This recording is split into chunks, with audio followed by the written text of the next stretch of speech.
So, Dominic, I got to say, given the backdrop of Ronda Rousey, I was really struck when we got you out an hour after the fight, and you were just kind of like, hey, you know, people lose. How do you explain your mindset versus her mindset?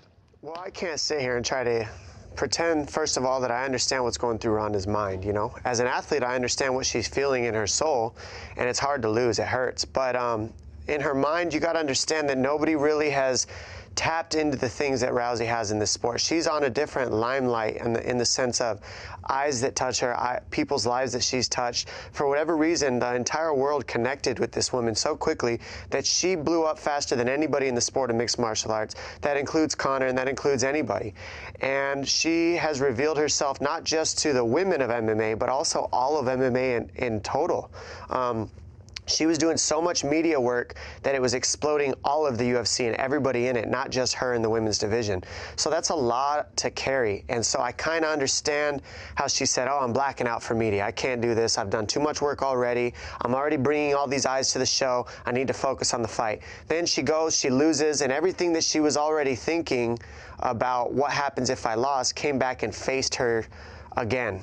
So, look, I got to tell you, I've got this feeling that what you do is really not that different than what I do or what anybody else does. That it's the way you handle a loss determines your success. I was going to say his job determines your success in the future as well. That, you know, I think it's a real marker, and you really have handled this thing from what I've seen.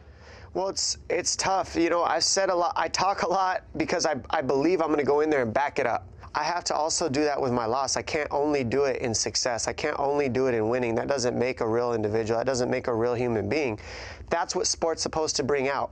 That's what mixed martial arts is. You know, you hear people talking about MMA is not an art. What are you talking about? Anybody who says that has not been punched in the face, and you don't understand the inner peace, the understanding of what's going on in order to get in there and challenge yourself at the highest level. That's what we're doing, and that's what makes this so hard, and that's what made it hard for Ronda, and that's what makes it hard for me, but everybody handles it their own way. Meryl Streep pissed you off, right? Yeah, I think I just heard you say you'd like for Meryl Streep to get punched in the face once so she would understand. I did not say that. We'll start with that first of all, okay? But what I will say is you have to challenge yourself at an entire different level than anybody can ever understand. When you challenge yourself, you find a different truth about human beings when you're getting punched in the face by them and you're trying to punch them in the face. You can't lie.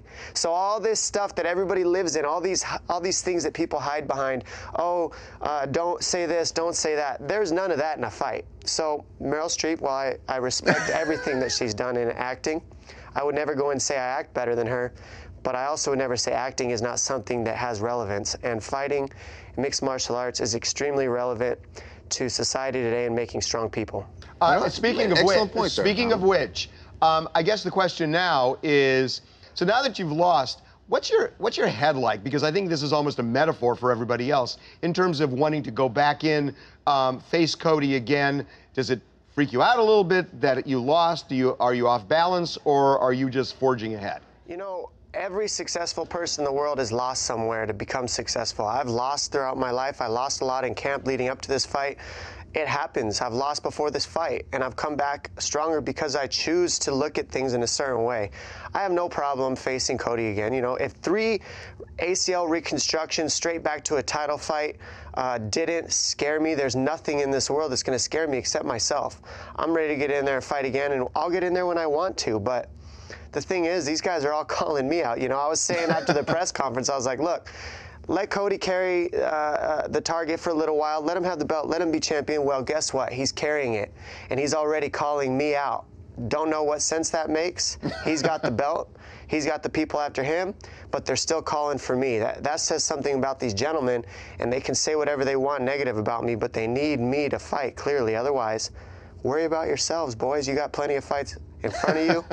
Let me, you know, get this body healthy again. I had 3 fights this year. I'm going to rest up my feet, rest up things a little bit, come back, be nice and fluent and ready, just like you boys were waiting on the outside for me. I'll be waiting for you soon enough, coming for that belt.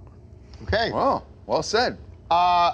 Hey, by the way, this guy is great. Yeah, Dominic is great. Dominic is just great. By the way, you can see some more of Dominic because you're going to be co-hosting on TMZ Sports, right? I'm gonna be trying to do that job with you guys, I guess. You know, you invited me, so let's check it out. You can hang with Evan on that one.